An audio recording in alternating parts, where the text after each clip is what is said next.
The screen went black right in the middle of my sentence. 1 second, I'm explaining the database optimization strategy to the team. Next second, I'm staring at my own reflection in a dead monitor. That's how it started. Not with a bang, but with Amanda Rodriguez cutting my mic on a company-wide Zoom call. My name's Bill Patterson. I'm 48, and I just got fired in front of 200 people. Technical difficulties, Amanda announced to everyone still on the call. But I could see the chat exploding with confused messages before my screen died completely. 22 years at TechFlow Solutions, and this is how it ends? Not even a private conversation, just a public execution disguised as a technical glitch. My landline rang about 30 seconds later. HR, of course. "Bill, we need you to come to conference room B immediately," Karen from HR said. Her voice had that fake sweet tone that every middle-aged guy in corporate America knows by heart. It means you're screwed. I walked down there knowing exactly what was coming. Amanda was sitting at the head of the table like she owned the place, which, let's be honest, she basically did. Board member's daughter and all that. She'd been VP of technology for exactly 8 months, fresh out of some MBA program where they apparently teach you that anyone over 45 is dead weight. "Bill, we're restructuring the architecture team," she started, not even looking up from her laptop. "Your position has been eliminated, just like that. No thank you for your service, no acknowledgement of the systems I'd built that were still running the company. Just eliminated, like I was a line item on a spreadsheet." "I see," I said. "Because what else do you say when someone half your age with zero real technical experience decides you're obsolete?" "There's a severance package," Karen jumped in, sliding papers across the table. "Standard 2 weeks pay, which comes to $12,700. Plus, we'll need you to sign this non-compete agreement." I glanced at the papers. 2 weeks for 22 years. And a non-compete that basically said I couldn't work anywhere in tech for 18 months. They were trying to bury me. "What about my stock options?" I asked. "They vest in 3 months. Amanda finally looked up. "Those are tied to active employment." Sorry. $45,000 in stock options, gone with a shrug and a sorry. I didn't sign anything that day. Told them I needed to review it with my lawyer, which made Amanda's eye twitch just a little. Good. I walked out of there with my dignity intact, but my mind was already racing. See, here's what Amanda didn't know about me. 22 years in this business teaches you things, like always keeping backups, like documenting everything, like never trusting anyone who uses buzzwords instead of actual technical knowledge. I'd been watching her for the past 7 months, ever since she got promoted over 3 people who actually knew what they were doing. Watching her make decisions based on Harvard Business Review articles, instead of understanding our actual infrastructure. Watching her blame legacy systems for problems that were actually caused by her brilliant ideas. And I'd been preparing, not for getting fired exactly, but for something like this. You don't survive 22 years in tech without learning to read the writing on the wall. When they hired Amanda, when they started talking about digital transformation and agile methodologies, when the company got that new round of funding last year, all the signs were there. So yeah, I'd been documenting things, keeping records, making sure I had proof of what I'd built, what I'd designed, what belonged to me versus what belonged to them. That night, I sat in my garage with a beer and looked through everything I'd collected over the past 7 months. Architecture diagrams that I'd drawn, code that I'd written on my own time, system designs that came from my head, not from some committee meeting. My son Jake came out around 10 p.m. He's 16, supposed to be doing homework, but I could tell he knew something was wrong. "Dad, you okay?" "Just work stuff, kiddo. Nothing you need to worry about." But he sat down anyway, grabbed a Coke from the mini fridge I keep out there. Kid's smart, gets it from his old man. "You got fired, didn't you?" I looked at him. Sometimes I forget how much he picks up on. "Yeah, I did. That sucks. But you'll find something else, right? You're like really good at computer stuff." Really good at computer stuff. If only it were that simple. It's complicated when you're my age, Jake. Companies want younger guys now. That's stupid. Yeah, it is. We sat there for a while, not talking. Then Jake asked the question I'd been dreading. "What about college? I mean, my college?" He's got his heart set on Arizona State, wants to study engineering. Smart kid, good grades, the whole 9 yards. But ASU isn't cheap. We're looking at $28,000 a year for tuition and room and board. And without my TechFlow salary of $165,000, we'll figure it out, I told him. Because that's what dads say, even when they have no idea how they're going to make it work. After he went back inside, I kept looking through my files. And that's when it hit me. Amanda thought she was so smart, getting rid of the legacy people. But she'd made one crucial mistake. She assumed that because something was old, it was worthless. She never bothered to understand what those legacy systems actually did, or who really owned the intellectual property behind them. See, back in 2019, I'd developed a middleware solution for our financial processing system. Did it on my own time, on my own equipment, used my own ideas. I was doing some freelance work back then to help pay for Jake's baseball travel team, and this started as a side project that turned out to be really useful. But TechFlow had been using it ever since, and it was the backbone of about 60% of our client operations. Amanda had no idea. To her, it was just legacy code that needed to be modernized. But I had documentation proving I'd developed it independently. I had timestamps, version histories, everything. And thanks to a new law that passed in Arizona last year, non-compete agreements were basically unenforceable now. The state legislature had decided that preventing people from earning a living was anti-competitive. Amanda had screwed herself, and she didn't even know it yet. I spent the next 3 days putting together a case, not for wrongful termination. Arizona's a right-to-work state, they can fire you for any reason. But for intellectual property theft, because TechFlow had been using my middleware for 4 years without proper licensing agreements. My lawyer, Pete Morrison, nearly fell out of his chair when I walked him through everything. Bill, this is really something. You're sure about the development timeline? Positive. I've got Git commits from my personal repository, email threads with my freelance clients, the whole paper trail. Plus, they're still using it right now. And they fired you without any IP transfer agreements? Nope. Amanda was in such a hurry to get rid of me, they never even thought about it. She probably doesn't even know what intellectual property means. Pete grinned. How much is this system worth to them? Hard to say exactly, but if they had to rebuild from scratch, probably 18 months of development time, minimum, maybe $2 million in development costs, plus all the downtime and client disruption. And you developed it independently? On my own time, my own equipment, my own ideas. I was freelancing back then to pay for Jake's baseball expenses. This was a side project that turned out to be useful for TechFlow's operations. Pete leaned back in his chair. Bill, I think we need to have a conversation about licensing fees. The next few weeks were interesting, to put it mildly. While Amanda was busy modernizing TechFlow's architecture, I was busy building my case. And let me tell you, having 22 years of institutional knowledge comes in handy when you're trying to prove what you built versus what the company built.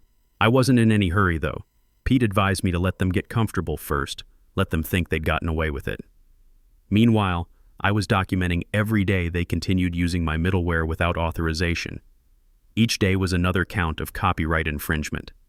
The funny thing was, TechFlow started having problems almost immediately after I left. Not because I'd sabotaged anything, I'm not that kind of guy, but because Amanda had no idea how the systems actually worked together. She'd look at a piece of code and see outdated technology where I saw, if it ain't broke, don't fix it.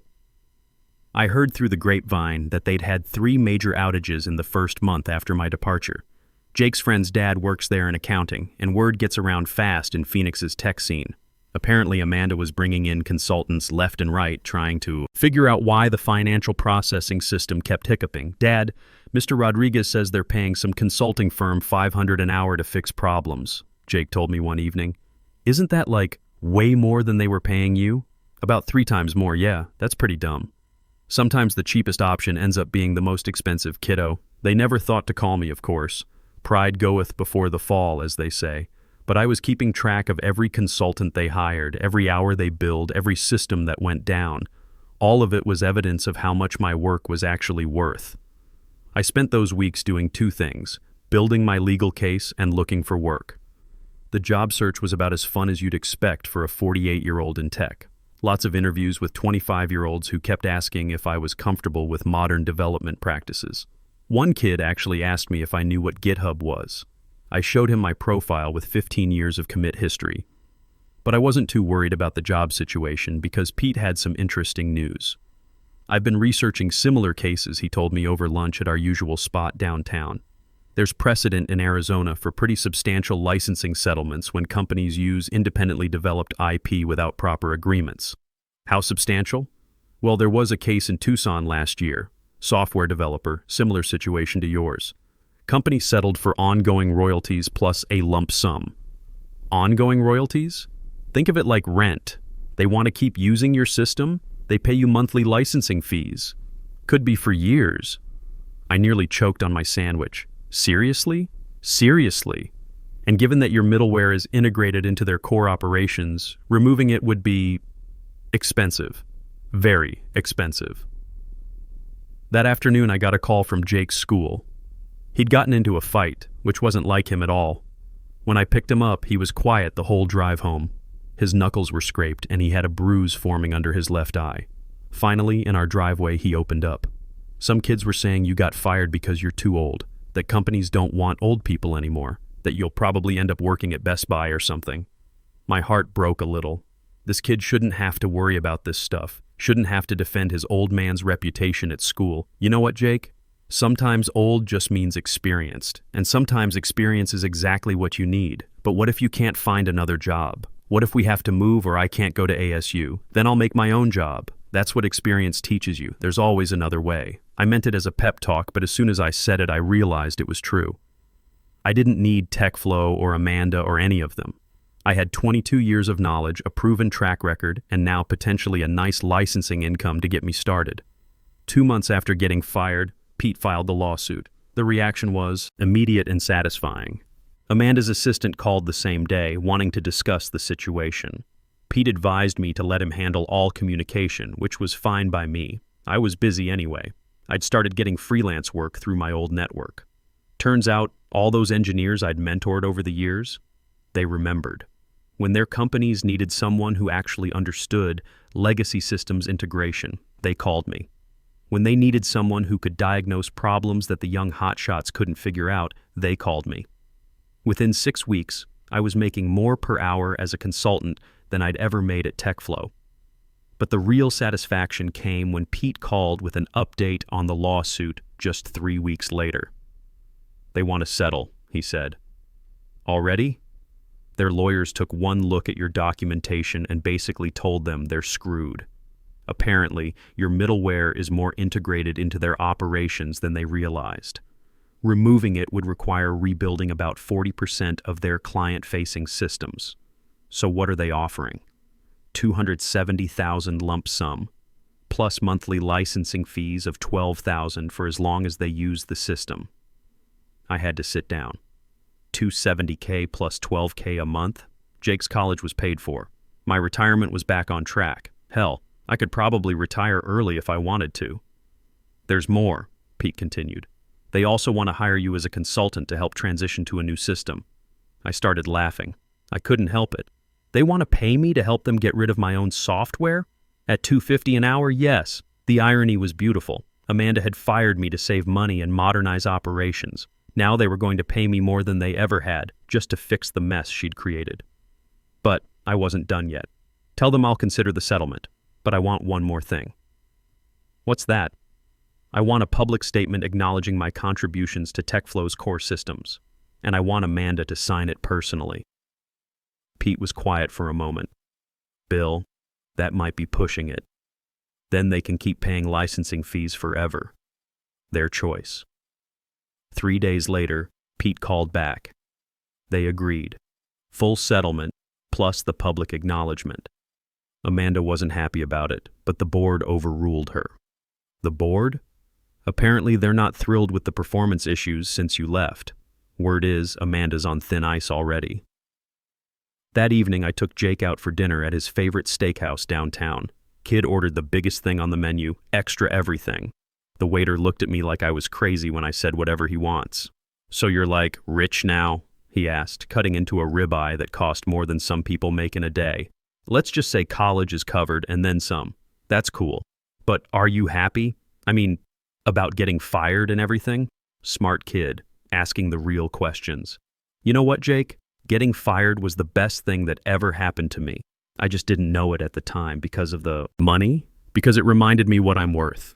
And it taught me that sometimes the people who think they're smarter than you are actually just lucky. Until their luck runs out. The settlement check arrived on a Tuesday morning. $270,000, plus a contract guaranteeing $12,000 a month for the next 18 months minimum. I stared at it for a good 5 minutes before depositing it on my phone. Jake was at school, so I had the house to myself to process what had just happened. 6 months ago, I was just another middle-aged tech worker worried about job security. Now I was financially independent, with companies calling me for consulting work every week. But the real satisfaction came later that day, when TechFlow's official statement went live on their website. TechFlow Solutions acknowledges the significant contributions of William Patterson to our core financial processing systems. Mr. Patterson's innovative middleware solutions have been instrumental in our operations over the past 4 years. It was corporate speak, but it was there in black and white. Amanda Rodriguez had to put her signature on a document admitting that the legacy system she'd wanted to eliminate was actually the foundation of their entire operation. My phone started ringing within an hour. Former colleagues, people I'd mentored, even recruiters who'd suddenly remembered I existed.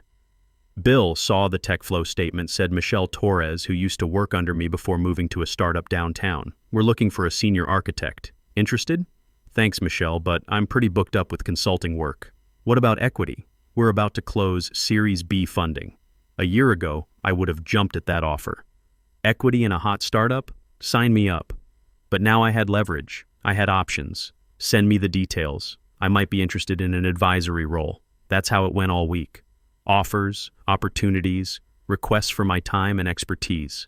Amazing how valuable you become when you're not desperate for work. The best call came Friday afternoon. Pete with another update. Just heard from TechFlow's legal team. They want to extend the licensing agreement. I thought we were locked in for 18 months minimum. We are.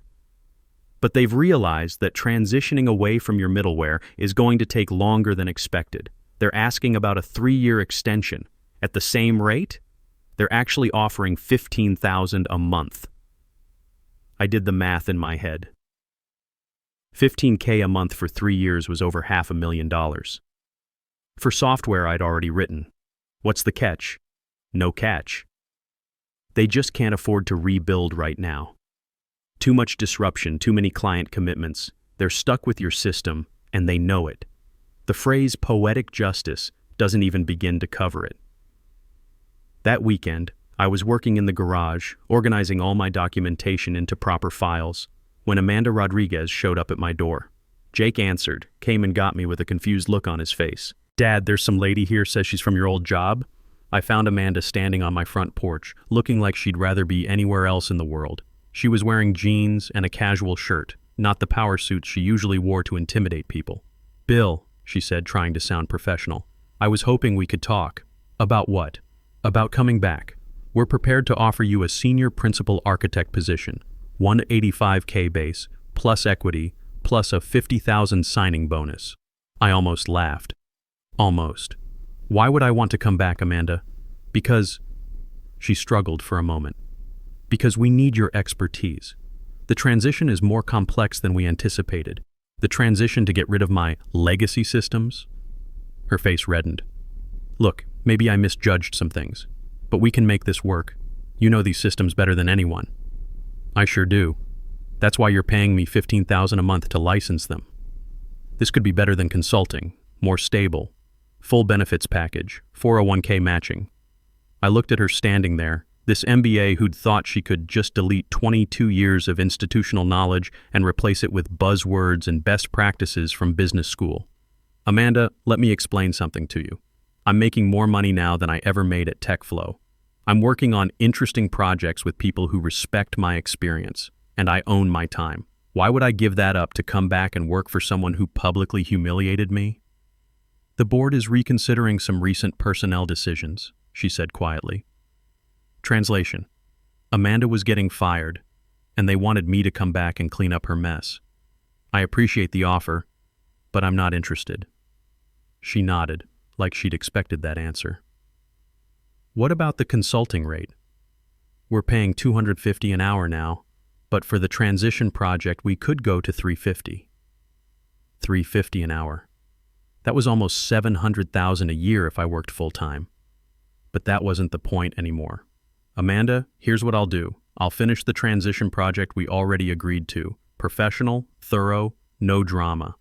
But after that, I'm done with TechFlow. Can I ask why? Because you taught me something important when you fired me. You taught me that loyalty is a one-way street in corporate America, so now I keep my options open. She left without another word. Monday morning, I started getting calls from TechFlow's clients, companies who'd heard about the personnel changes and were worried about their systems, companies who wanted to hire me directly to maintain the software that TechFlow was licensing from me. It was beautiful. Amanda had fired me to cut costs and eliminate legacy thinking. Instead, she'd created a situation where I owned the software her company depended on, charged them licensing fees, and was stealing their clients. One of those clients was Phoenix Financial Group, TechFlow's biggest account. Their CTO, Alan Williams, called me directly. Bill, we've been having some issues with our processing systems since you left TechFlow. Any chance you'd be interested in some direct consulting work? What kind of issues? Response times are up 40%. We've had 2 data corruption incidents, and Amanda's team keeps telling us we need to upgrade everything.